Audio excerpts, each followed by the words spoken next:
Welcome. Thank you for tuning in to this edition of NYSSBA Newsmakers with me, Tim Kremer, the Executive Director of the New York State School Boards Association. Today, Jim Baldwin, President of Excelsior College, is here to discuss the mission of the college and its role in education for adult learners. Prior to arriving at Excelsior, Jim served as CEO and District Superintendent for Questar 3 BOCES and was responsible for 23 school districts in the region. Jim is a graduate from Union College and Albany Law School. He is Excelsior's third president since its founding in 1971.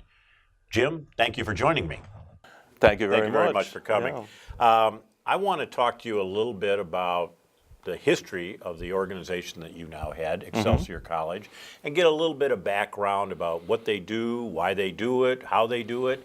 And then we'll talk about some other issues that are related to kind of crossover between what Excelsior does and what our organization might do together. Great. So tell me a little bit about Excelsior College and kind of how you got there. Well, first let me say it's terrific to be back at the School Boards Association. I was a school board member at the East Greenbush School District for 2 terms and spent time as 12 years as district superintendent at Questar 3 BOCES.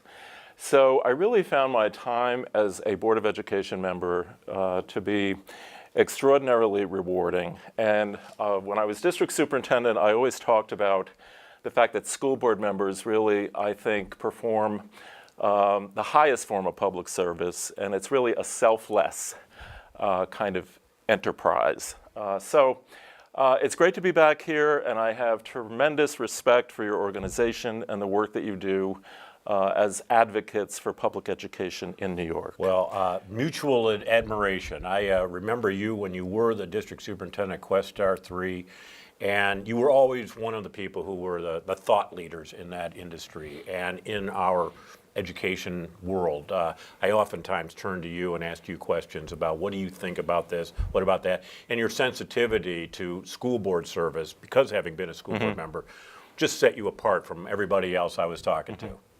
So let me talk to you a little bit about Excelsior College. Excelsior College was founded in 1971 by a very innovative Commissioner of Education, Ewald Nyquist, and the Board of Regents at the time. And it was founded as the Regents External Degree Program. Essentially, what does that mean? At the time, External degree program. There were many people in New York State and beyond New York State who had, for any number of reasons, accumulated college credit at various institutions. Many of them members of the military who had been in service and who had moved around, as is often the case there. Many of these folks were people who had families, who had attended college and had not completed. So at the time, the idea was, let's create a program so that we can put these people on the path to a degree. Most colleges have very significant residency requirements. Right. So in order for an individual to move from one college to another, or to sort of deal with a gap in their college experience, they would in many ways have to start over. What the Regents External Degree Program did was provide a vehicle for adults to submit their transcripts from accredited institutions. That might be throughout the country. Anywhere throughout in the the world, country, perhaps. Indeed. Yeah. Submit their transcripts. There was an office at the State Education Department that reviewed those transcripts and then advised these individuals on the coursework that they needed in order to earn a degree.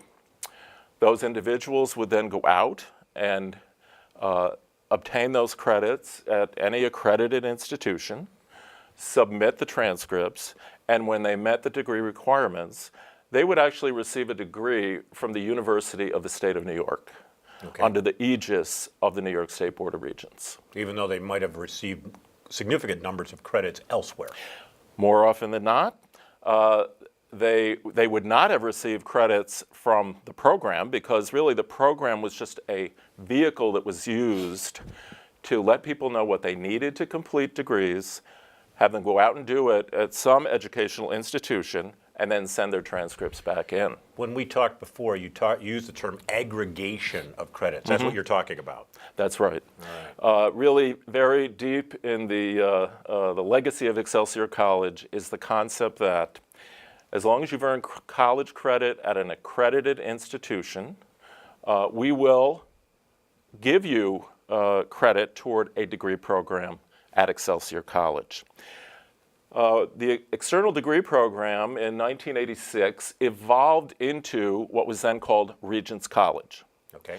So that was kind of a bit of a step up. The Board of Regents created a separate college, named the college after themselves appropriately, and the Board of Regents served as the governing board for that college until 1998, when the Board of Regents decided that the college should become an independent, not-for-profit educational corporation, and created what became known as Excelsior College. Gotcha. Okay. And now you're a standalone institution, and I might transfer credit from another institution to Excelsior. Absolutely. Do you still do the aggregation? Yes, we do. So you do both? We do both. Okay. In fact, we literally aggregate somewhere in the neighborhood of 600,000 to 700,000 college credits in a given year for our students. And that, as you might imagine, saves our students, saves taxpayers significant amounts of money because they don't have to take those courses that they've already gotten credit for over at Excelsior College. So what we find, our students come to us primarily because of the flexibility that we offer. My impression is that the students that you typically have are maybe in career or adults, military, nurses, things. Is that true, or do you have kids that are entering your programs at 18 years old? The vast majority of our students are in their middle 30s. Okay. They have families, they have careers, they have college credit here and there. They have work experience. They have taken professional development in their work environments. And they have life experiences that are very often convertible into college credit. You talked about this. There's actually some sort of an assessment that they can take that would transfer life experiences into college credit and work towards a degree. That's correct. Tell me about that. We have programs whereby we will look at your professional experience. We will look at various professional development activities that you've engaged in, various certifications that you have. For the military, we look at your military training, your military experience. We evaluate that against a rubric of learning outcomes at the higher ed level, and we make decisions about the amount of credit that we can grant you toward the degree that you are looking to obtain. So when you say assessment, it's not necessarily a test per se. It's an administrative assessment regarding what credentials and experiences you've undertaken. It is both. Both. We do have our Center for Educational Measurement, which really has its genesis in the State Education Department. And New York historically has had a very rich tradition of the Regents exams and the development of assessments. So while we were in our evolving stage and still under the aegis of the Education Department, the college developed a Center for Educational Measurement. And the primary purpose of that was to offer people an opportunity to obtain college credit by taking an assessment. The assessments are pitched to the learning outcomes of various courses that are necessary for a degree program. And if an individual successfully completed those assessments, they would be awarded credit by Excelsior College. We're currently involved in a couple of pilot programs, actually, with high schools in New York, where students can participate and open educational resource courses under the supervision of local teachers. And when the teacher and the student decide that the student is ready to take the assessment, the student can take the assessment and, if they are successful, earn transcripted credit at Excelsior College. So when we hear about programs such as early college programs, this is kind of in line with that. Very much so. Okay. I think that the strength of this is the program can actually be done in the local high school. We know that school districts are often reluctant to send students outside of district. It can be done under the supervision of a local certified teacher. The examinations are offered online, so school districts with that capacity, the exam can actually be taken in a familiar setting in the high school. Is there a cost? There is a cost. The cost is somewhere in the neighborhood of about $125 for the assessment. For the assessment. Yeah. And a single assessment could result in, let's say, how many college credits? Well, 3 credit hours. $100 for 3 credit hours, Yeah. pretty good deal. It's a very good deal. Yeah. So, I think for us, the challenge is kind of getting people familiar with this program. The Skodak Central School District piloted the program a couple of years ago, and we're learning from that experience. We've also got, we're working right now with Tech Valley High School, where we expect the program to go online probably in the next academic year. The other thing that I think is of interest to the K-12 sector is that our evaluation of coursework, courses that are taken in high school or taken at BOCES, CTE programs or otherwise, we will actually evaluate those courses and determine whether or not those courses that are being taught at the local level are deserving of college credit. Setting the student on a trajectory. Exactly. That is heading towards college. Exactly. So we've got a program going on right now with Warren, Saratoga, Washington, Hamilton, Essex BOCES. Questar 3 BOCES is also involved, Capital Region BOCES. And we've got folks literally reviewing coursework in their career tech ed programs and making determinations as to how much college credit we can grant upon successful completion of those programs. And then once that happens, student successfully completes, we can transcript college credit on an Excelsior College transcript for those students. So this really, I think, creates a tremendous opportunity for us to work with our high schools throughout the state.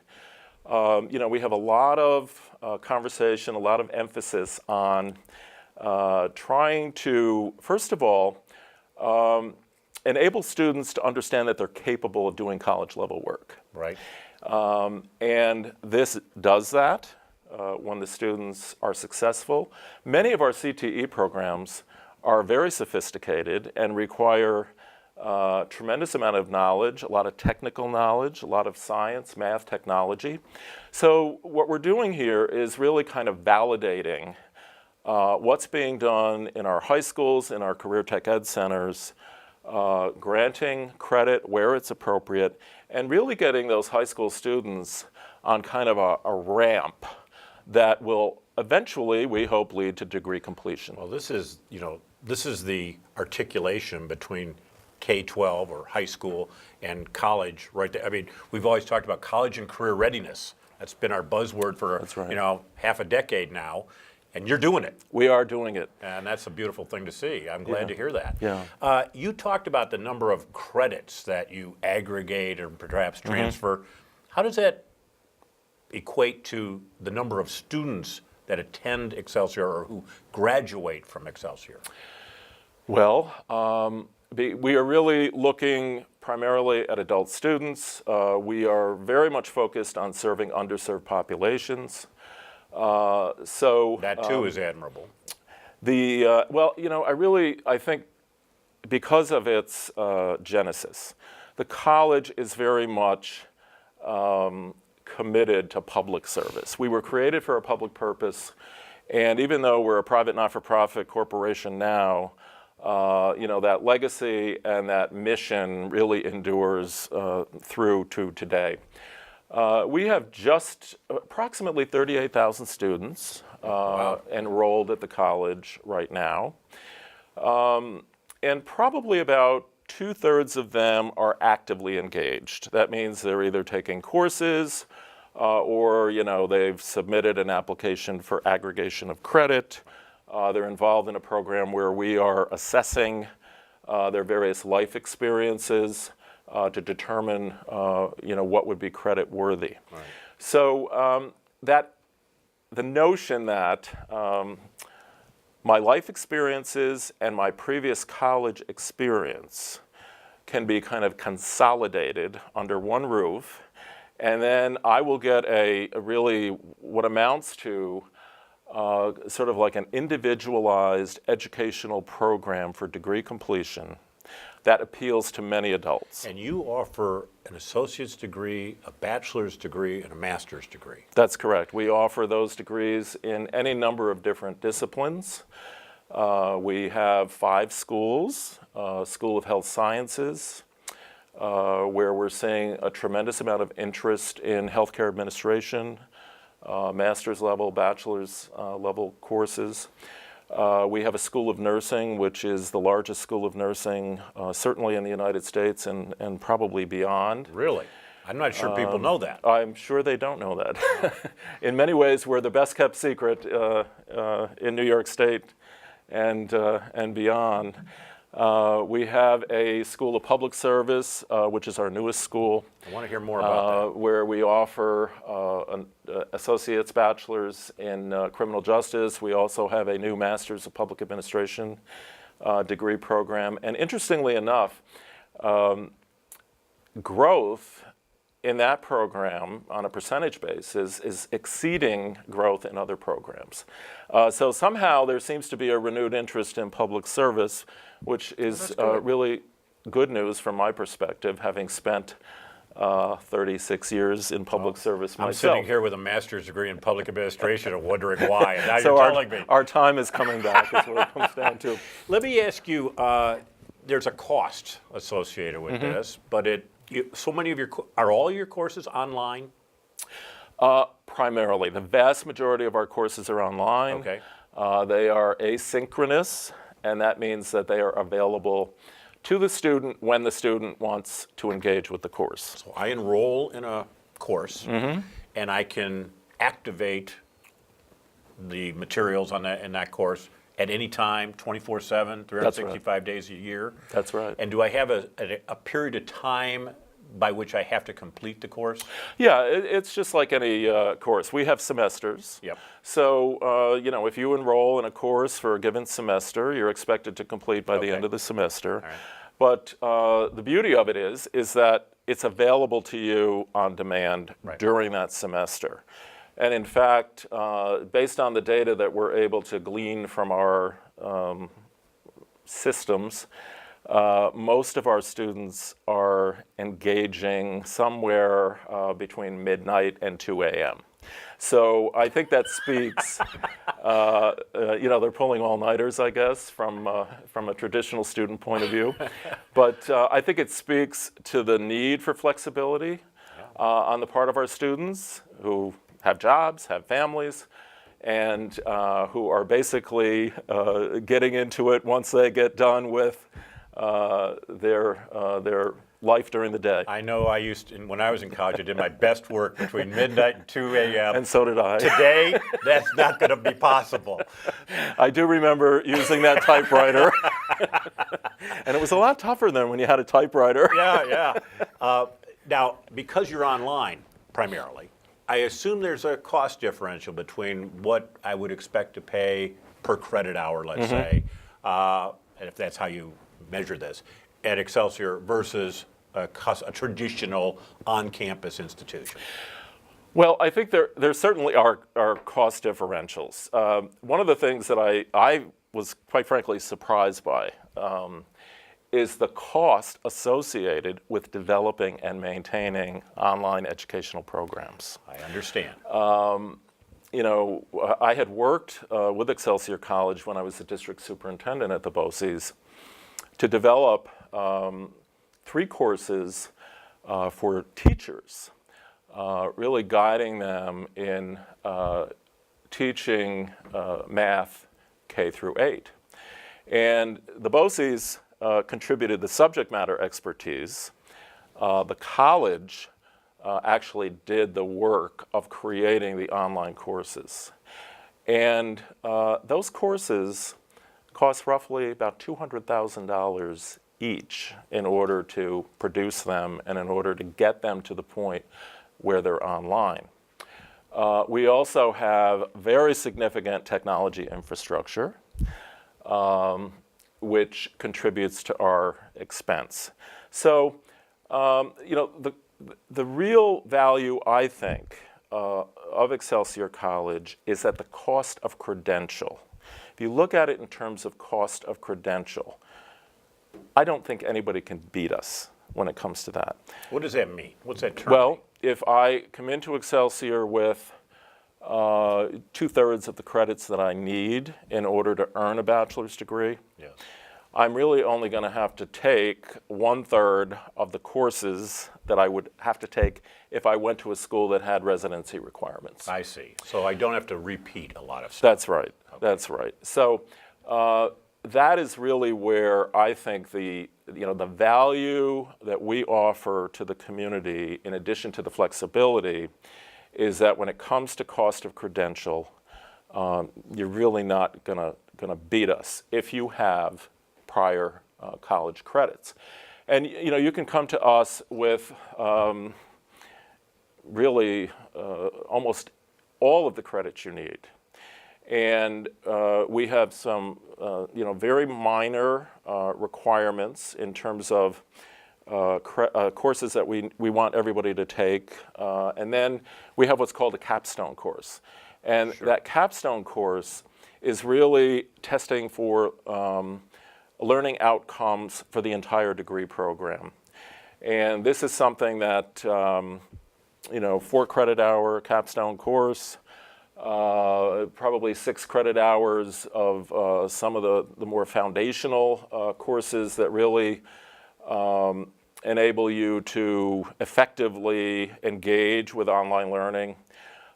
You can obtain a degree for that little course credit earned at Excelsior College. I like those capstone courses. It kind of causes the student to look back on what they've taken and bring it all together and really kind of show in a comprehensive way what I've learned and why I'm ready for this degree. That's right. Yeah. And it really is, what's ultimately important here is the integrity of our academic program and the integrity of the credential that we issue. So, we take that very seriously.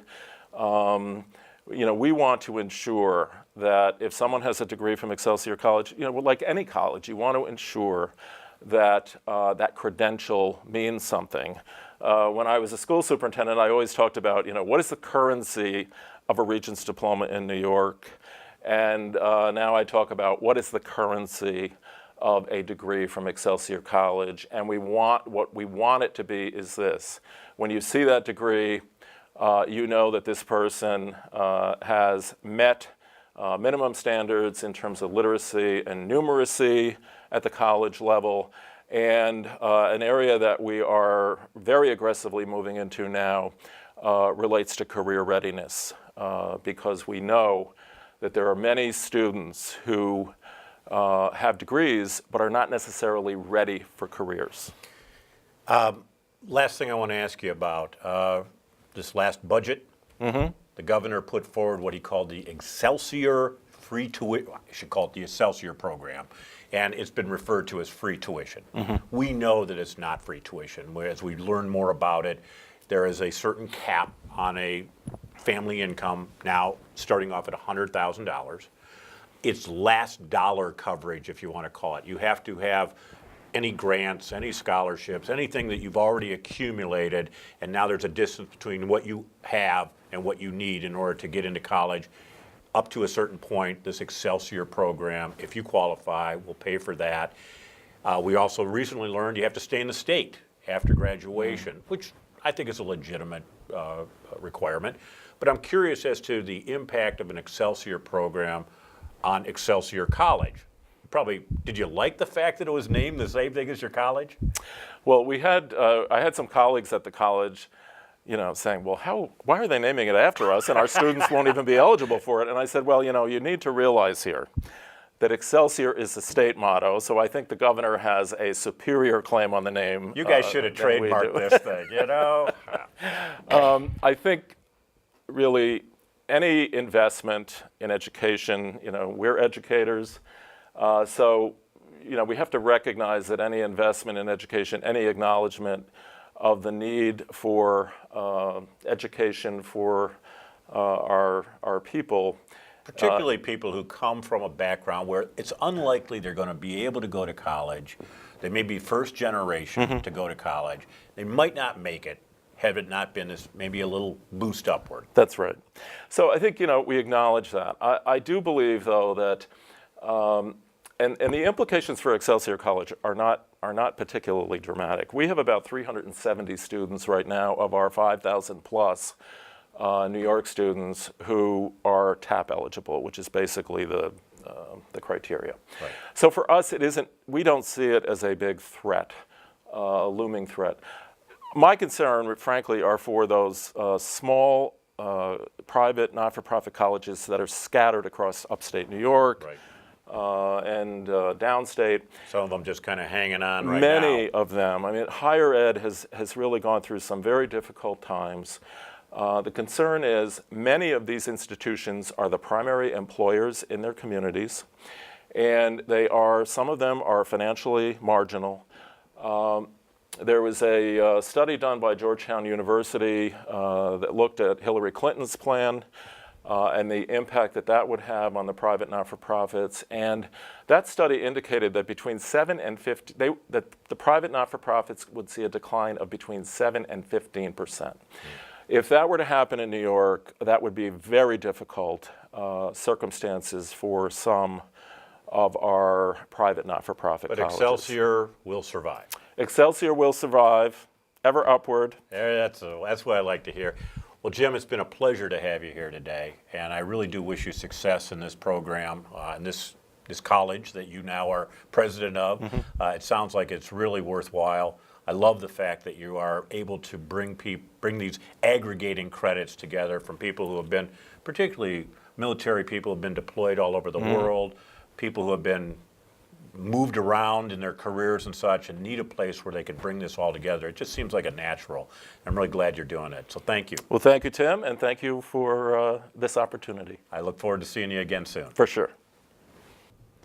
Stay tuned to NYSBA News for positive stories occurring in school districts all around New York State and for upcoming Newsmaker segments.